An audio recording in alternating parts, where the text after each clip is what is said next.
হাগ্ৰামা নাই, হাগ্ৰামা আৰু নাই। হাগ্ৰামা এটা জাদা মূৰ্খ মানুহ, তেওঁৰ দিন গুচি গ'ল। মদ খাই ৰাতিটো শুই থাকে, ক'ত যায় ক'ত নাযায়, শিলাৰ লগত কথা নাই, সি আৰু নাই। ইয়াৰ কথা আৰু আপোনালোকক ৰিকুৱেষ্ট কৰিছোঁ আৰু নানিব। ই এজন মানে মদ খাই পেলাই ঘৰত বহি থকা ব্যক্তি, বেয়া বেয়া কথা কৈ মুছলমানবিলাকক কৈছে। সিদিনাখন মৌলানা কোনোবা এজনক ক'লা, এই দাড়ি থাকিলে কি হ'বহে, দাড়ি জ্বলাই দিম বুলি কৈছে তেখেতে। আকৌ কেমেৰা অফ কৰাৰ পিছত তেখেতে কৈছে, এইবাৰ যদি তুমি আৰু হাৰোৱা তোমাৰ দাড়ি জ্বলাই দিম বুলি তেখেতে কৈছে। এইটো মানে আপোনালোকৰ মিডিয়াত নাহিল, কোনোবাই কাট কৰি পেলাই দি দিলে। বাক্সা ডিষ্ট্ৰিক্ট বুলি ক'লে আমাৰ 6টা কনষ্টিটুৱেঞ্চি আছে। আৰু সেই 6টা কনষ্টিটুৱেঞ্চিৰ মাজত আমাৰ যিহেতু আমি আপোনালোকে সকলোৱে জানে যে সন্মানীয় প্ৰমোদ বড়ো ডাঙৰীয়াৰ নেতৃত্বত যি সময়ৰ পৰাই চৰকাৰ গঠন কৰিছিলে আৰু চৰকাৰ গঠন কৰি উঠিয়ে প্ৰথম বছৰত 2021 চনৰ ছেপ্টেম্বৰ মাহৰ পৰা আমি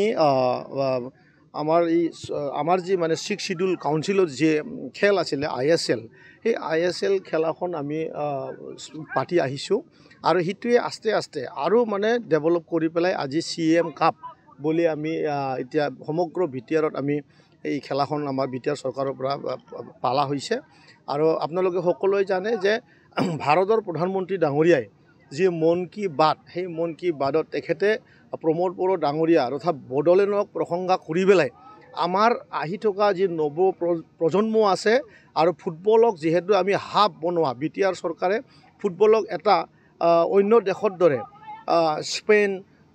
জাৰ্মানী, ঠিক তেনেকুৱা দেশবিলাকৰ যেনেকৈ আমি ফুটবলৰ হাব বুলি জানো, বড়োলেণ্ডো যাতে ইয়াৰ সৰু এটা ফুটবলৰ হাব হয় তাৰ কাৰণে প্ৰচেষ্টা খুব তীব্ৰৰে চলি আছে। আপোনালোকৰ মিডিয়াত আমি জনাই ভাল পাম, আমাৰ আজিৰ দিনত এই BTR অঞ্চলৰ 10জন ল'ৰা ছোৱালীয়ে অলৰেডি স্পেইনত তেখেতসকলে ফুটবল ট্ৰেইনিং লৈ আছে। আৰু বহুত জলদিয়ে তেখেতসকলে আমি আশা কৰিছোঁ তেখেতসকলে ভাল শিক্ষা লৈ পেলাই এই ভাৰতৰ যোনটো ফুটবল, এই ভাৰতৰ ফুটবলত ডাঙৰ এটা প্ৰভাৱ পৰিব আমাৰ এই BTR অঞ্চলৰ ৰাইজে, সেইটোৱে আমি কামনা কৰি আছোঁ বা তাক আগত লক্ষ্য ৰাখি পেলাই আমি এইখিনি কাম কৰি আছোঁ। আজি সামাজিক মাধ্যমত জনপ্ৰিয় ৰাকেশ ব্ৰহ্মৰ অন্য ৰূপত দেখা গৈছে, সেইটো উদ্দেশ্যটো সঁচাকৈ আছে। মই সেইটোৱে কওঁ যে আমাৰ মুছলমান সমাজত যেহাকি দিনত 5টা কৰি নামাজ পঢ়ে তেখেতসকলে, আৰু তেখেতসকলে যিহেতু BTR অঞ্চলৰ বৃহৎ এটা সমাজ তেখেতসকলে আছে, বড়ো জনগোষ্ঠীৰ ছেকেণ্ড যিহেতু লাৰ্জেষ্ট স্কেলত তেখেতসকলে আছে 9 লাখৰ ওপৰত। গতিকে তেখেতসকলৰ যিহেতু জনপ্ৰতিনিধি নাই, তেখেতসকলে বহুত সময়ত কয় যে আমাৰ নিজৰ মানে জনপ্ৰতিনিধি আমি আজিলৈকে আমাৰ BTR চৰকাৰত আমি BTR চৰকাৰৰ লগত থাকি পেলাই কাম কৰিব সুবিধা নাপালোঁ। গতিকে তেখেতসকলৰ মনৰ ৰক্ষা আৰু তেখেতসকলৰ যোনটো আশা বহুতখিনি কৰিব নোৱাৰিলেও কমচে কম তেখেতসকলৰ পিন্ধা খোজ, যোনটো মানে ড্ৰেছ বা যোনটো আমাৰ টুপি, সেয়াকে লগাই পেলাই তেখেতসকলৰ লগত থকা এটা অনুভৱ দেখুৱাৰ কাৰণে মই টুপিটো লগাইছোঁ। BTR দ্বিতীয় জনগোষ্ঠী হিচাপে আনকালে আপুনি নিজে মুখেৰে কৈছে, কিন্তু দেখা গৈছে নমিনেট MCLৰ ক্ষেত্ৰত এটা MCL দিয়া নহ'ল, এই অভিযোগটো নহয়, নমিনেট MCLটো পিছৰ কথা। তেখেতসকলক আমি প্ৰথমতে 6জন আমি কেণ্ডিডেট তেখেতসকলক দিছিলোঁ, কাৰণ BTRত বহুখিনি জনগোষ্ঠী আছে। এতিয়া আমি সুবিধা লৈছিলোঁ যে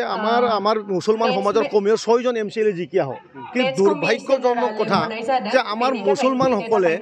যেতিয়ানে নিৰ্বাচন আহে তেখেতসকলে মনৰ যোনটো ষ্টেমিনা, মনৰ যোনটো নিজৰ জাতিটো লৈ পেলাই যোনটো ষ্ট্ৰেংথ থাকিব লাগে, তেখেতসকলে এই ষ্ট্ৰেংথত থাকিব নোৱাৰে। আৰু তাৰ কাৰণে তেখেতসকলে আজি বিভিন্ন মানে দলত মানে খিচিৰি মিচিৰি হৈ পেলাই তেখেতসকলে আমাৰ এই বড়োলেণ্ড অঞ্চলৰ আজিলৈকে এজনে MCL জিকিব নোৱাৰে। নমিনী নিদিয়াৰ কথাটো তেনেধৰণৰ, আমাৰ এই অঞ্চলত 26টা জনগোষ্ঠী আছে বেছি কৰি থকা। এই 26টা জনগোষ্ঠীৰ ভিতৰত আমি মাথো 2জন নমিনী দিবলৈ সুবিধা পাওঁ। যিহেতু ফাৰ্ষ্ট অপশ্যন 6টা কেণ্ডিডেট দিয়াৰ পিছত তেখেতসকলে এজনো জিকিব নোৱাৰিলে, বাকী যি জনগোষ্ঠী আছে, নেপালী সম্প্ৰদায়, থাৰ্ডত বাঙালী আছে, তেখেতসকল আদিবাসী ভাইসকল আছে, এইবিলাকক লক্ষ্য কৰি পেলাই আমি তেখেতসকলৰ পৰা নমিনী দিয়া হৈ গ'ল। কিন্তু এইবাৰ আকৌ নিৰ্বাচন আহে, যে সকলোৱে জানে ছেপ্টেম্বৰ মাহত নিৰ্বাচন হ'বলৈ গৈ আছে। 100% এইবাৰো বহুত মানে মুছলমান আমাৰ লিডাৰসকলে বা যুৱসকলে এইবাৰো আমাৰ UPPLৰ পৰা টিকেট পাব, এইটোতো কনফাৰ্ম হৈ আছে। গতিকে এইবাৰ মই আপিল কৰিছোঁ যে মুছলমান ভাইসকলে যিহেতু আমি বাৰে কৈ আছোঁ যে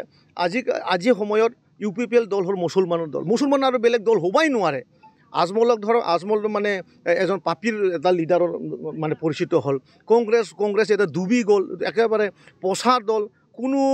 মানে দলৰ চিহ্ন নোহোৱা এটা দল গতিকে BPFৰ সময়ত কিমান মুছলমানসকলক হত্যা কৰা হৈছে সকলো জানে এই আপোনালোকৰ সেই নৰসিংবাৰীতে কিমান মুছলমানক হত্যা কৰিছে এজনো মুছলমানক হত্যা কৰা সময়ত হাগ্ৰামা মহিলাৰ ডাঙৰীয়াই কোৱা নাই যে কিয় এই হত্যাবিলাক কৰি আছে এই লৈ পেলাই কোনো মানে মানুহক ধৰা নহ'ল লাফিকুল ডাঙৰীয়াক হত্যা কৰা হৈ গ'ল চৰকাৰ কাৰ আছিলে BPFৰ আছিলে তে এতিয়া আমি কৈছোঁ এই মিডিয়াৰ থ্ৰুৱেদি যে মুছলমান ভাইসকল জনাবসকলক কৈছোঁ মোল্লাসকলক কৈছোঁ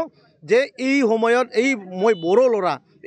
ল'ৰা আপোনালোকৰ সেই টুপি লগাই পেলাই কৈছোঁ এই সময়ত মুছলমানক মৰম কৰা বা মুছলমানক ভৱিষ্যতৰ আগবাঢ়ি নিয়া দলটো হ'ল UPPL দল এৰে উদাহৰণটো আপোনালোকে গমেই পাইছে অলৰেডি আমি 5টা ডিষ্ট্ৰিক্টত আমি কি কৰিলোঁ হজ ভৱন আমি অলৰেডি ষ্টাৰ্ট কৰিছোঁ বহুখিনি আঁচনি মুছলমানবিলাকৰ কাৰণে লোৱা হৈ গ'ল মছজিদবিলাকক এতিয়া 2 লাখ টকা দিয়া ষ্টাৰ্ট কৰিলে এইবিলাক এতিয়া মুখেদি ক'লেতো নহয় এটা বাস্তৱৰ ৰূপায়ণ হ'ল মুছলমানবিলাকৰ কবৰস্থান মুছলমানবিলাকৰ মছজিদবিলাকৰ এটা মানে মছজিদৰ নামাকৰণ কৰা নাছিলে বা মাটিৰ পাত্তা দিয়া নাছিলে আজি আমি মুছলমানবিলাকৰ কবৰস্থান আৰু ঈদগাহ ফিল্ড আমাৰ হেৰি মছজিদবিলাকৰ যিগুলা মাটি আছে আমি এতিয়া খোলা বাজাৰত মানে বিকা নিচিনা বিকি আছোঁ মানে দিয়া নিচিনা দি আছোঁ ওপেন মানে চাৰ্কল অফিচত আমি কি কৰিছোঁ মেলা পাতিছোঁ মেলা পাতি পেলাই কৈছোঁ মুছলমান লিডাৰবিলাকলৈ আহক আজিয়ে লৈ যাওক আজিয়ে দৰখাস্ত দিয়ক কালিয়ে লৈ লওক আমি এই ব্যৱস্থাটো কৰিছোঁ গতিকে মাটিৰ সমস্যাটো চবতছে ডাঙৰ সমস্যা আমাৰ বিটিআৰ অঞ্চলত এতিয়া কোনো পৰ্যায়ে মাটিৰ আৰু সমস্যা নাই সব মানুহৰে সমান অধিকাৰ গতিকে আগন্তুক দিনত সকলোৱে আমাৰ প্ৰমোদ বড়ো ডাঙৰীয়া চিফ বনোৱাৰ কাৰণে কোনো মানে লেফ্ট ৰাইট কোনো পিছফালে কোনো মানে লেতেৰা কথা শুনিব নালাগে কোনো ধৰণৰ কথা শুনিব নালাগে সব ট্ৰেক্টৰৰ ছবিত ভোট মাৰিব একেবাৰে 32 লাখ মানুহ একসাথে ট্ৰেক্টৰৰ ছবিত মাৰিব লাগে বিজেপি আমাৰ লগতে দল বিজেপি NDA দল বিজেপিৰ লগত আমাৰ মিত্ৰতাত খেল চলিব যেনেকৈ ইয়াতে CM কাম চলি আছে ইয়াত আমাৰ বিজেপিৰ ভাইসকলো আছে ইয়াৰ আমাৰ UPPLৰ ভাইসকলে আছে এটা মৈদানত যেতিয়া থাকে সব মানে হেৰিয়ে থাকিব আগন্তুক আমি দিহিৰা সমষ্টি গ'ল দিয়াৰ কাৰণে যুঁজি আছোঁ কিন্তু আমাৰ বিজেপিৰ ভাইসকল ইয়াত খেলি আছে গতিকে এইবিলাক চলি থাকিব আমি NDA হিচাপত থাকিম NDA বুলি কোৱাৰ পিছত প্ৰমোদ বড়ো ডাঙৰীয়াই চিফ হ'ব আৰু বিজেপিৰ যেতিয়া আমাৰ এছেম্বলিত যেতিয়া ছিগমেণ্টৰ ইলেকশ্যন হ'ব হেমন্ত বিশ্ব শৰ্মা ছাৰে CM হ'ব ইয়াত আৰু কি আৰু আলোচনা কৰিব লগা আছে ইয়াৰ বিতৰ্ক কৰিও লাভ নাই এটা কেলকুলেশ্যন কৰিও লাভ নাই স্পষ্ট কথা এজনো যদি জিকে UPPLৰ এজনো যদি জিকে সি প্ৰমোদ বড়ো ডাঙৰীয়া হ'ব আৰু প্ৰমোদ বড়ো ডাঙৰীয়াই চিফ হ'ব গতিকে ইয়াত আৰু কি কথা আছে আৰু আজিৰ দিনত আপোনালোকক কৈ পেলাই ভাল পাম আজিৰ দিনৰ সমগ্ৰ বিটিআৰ আমি 32টা চিট আমাৰ কমফৰ্ট একেবাৰে লাখ মানুহ সাজু হৈ আছে ভোট দিবলৈ ৰঞ্জিত দাসে 18খন আসনৰ বাবে যুদ্ধ 18 কিয় 39টাত কৰিব লাগিব সকলে 40টাত কৰিব লাগিব যুদ্ধটো হিচাপ কৰি যুদ্ধটো কিয় কৰিব লাগিব তাই যিমান পাৰে নিজৰ দলটো ষ্ট্ৰং কৰাৰ কাৰণে এক্সাৰচাইজটো কৰি থাকিব লাগে আৰু গণতন্ত্ৰৰ দেশত সকলো অধিকাৰ আছে আৰু আমি সেইটোৱে বিচাৰিছিলোঁ ইয়াৰ মুছলমানবিলাকৰো সমান অধিকাৰ হওক ইয়াৰ অসমীয়া হাৰচাবিলাকৰো সমান অধিকাৰ হওক আদিবাসী ভাইসকলৰ সমান অধিকাৰ পাওক সেইটোৱেতো লৈ পেলাই UPPL জন্ম হৈছে আৰু সেইটোকেতো লৈ পেলাই আজি প্ৰমোদ বড়ো ডাঙৰীয়াই মিটিঙত কৈ আছে যে সমান অধিকাৰ সমান ব্যৱস্থা সম অধিকাৰ এই যে কথাবিলাক বাৰ্তা বোলা হৈছে সেইটোৱে আমি সেইটোৱে বিচাৰিছোঁ যে ইয়াতে আৰু কোনোবা দল নতুনকৈ আৰু খোলক আৰু তেখেতসকলক সমান এক্সাৰচাইজ কৰক কাৰণ গণতন্ত্ৰৰ যোনটো উৎসৱ নিৰ্বাচনৰ সেইটো আমি একচুৱেলি ফেষ্টিভেল বুলি কওঁ সেই ফেষ্টিভেলৰ ইনজয়টো ল'ব লাগে আৰু আমি সেইটোৱে বিচাৰিছোঁ ধন্যবাদ হাগ্ৰামা নাই হাগ্ৰামা আৰু নাই হাগ্ৰামা এটা জাদা মূৰ্খ মানুহ তেওঁৰ দিন গুচি গ'ল মদ খাই ৰাতিটো শুই থাকে ক'ত যায় ক'ত নাযায় শিলাৰ লগত কথা নাই সি আৰু নাই ইয়াৰ কথা আৰু আপোনালোকক ৰিকুৱেষ্ট কৰিছোঁ আৰু নানিব ই এজন মানে মদ খাই পেলাই ঘৰত বহি থকা ব্যক্তি বেয়া কথা কৈ মুছলমানবিলাকক কৈছে সিদিনাখন মোল্লানা কোনোবা এজনক ক'লা এই দাড়ি থাকিলে কি হ'বহে দাড়ি জ্বলাই দিম বুলি কৈছে তেখেতে আৰু কেমেৰা অফ কৰাৰ পিছত তেখেতে কৈছে এইবাৰ যদি তুমি আৰু হাৰোৱা তোমাৰ দাড়ি জ্বলাই দিম বুলি তেখেতে কৈছে কিন্তু সেইটো কেমেৰাত নাহিল আমাৰ তাৰ সেইটো তথ্য আছে এইটো মানে আপোনালোকৰ মিডিয়াত নাহিল কোনোবাই কাট কৰি পেলাই দি দিলে আৰু আমি কি কৈছোঁ যে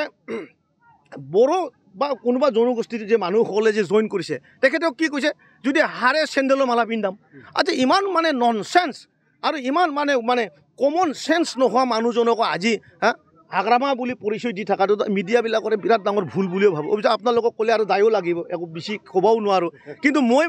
অন্তৰে ভাবোঁ কিয় বা মানে হাগ্ৰামাক মানে আপোনালোকে উঠাই আনি পেলাই আমাৰ আগত দাঙি কৰি থাকে, য'ত নেকি আমি পাহৰি যাব খুজিছোঁ। বিটিআৰৰ ৰাইজে পাহৰি যাব খুজিছে যে ইয়াত আৰু হাগ্ৰামা বুলি বস্তু নাছিলো, নাইও। কাৰণ অতীতটো মনত পৰিলে অলপ দুখ আহে, নাহে কি নাহে। এতিয়া মুছলমান ভাইবিলাককে যদি নৰসিংবাৰীৰ কথাটো বাৰ বাৰ কৈ থাকিব, লাফিগলৰ কথাটো যদি বাৰ বাৰ কৈ থাকিব, মনৰ আঘাতটো আহে না, দুখটো আহে না। তো সেই বস্তুবিলাক ওলাই থাকিব নালাগে, মই অনুৰোধ কৰিছোঁ। তেখেতে কৈছে যে হাৰিলে চেণ্ডেলৰ মালা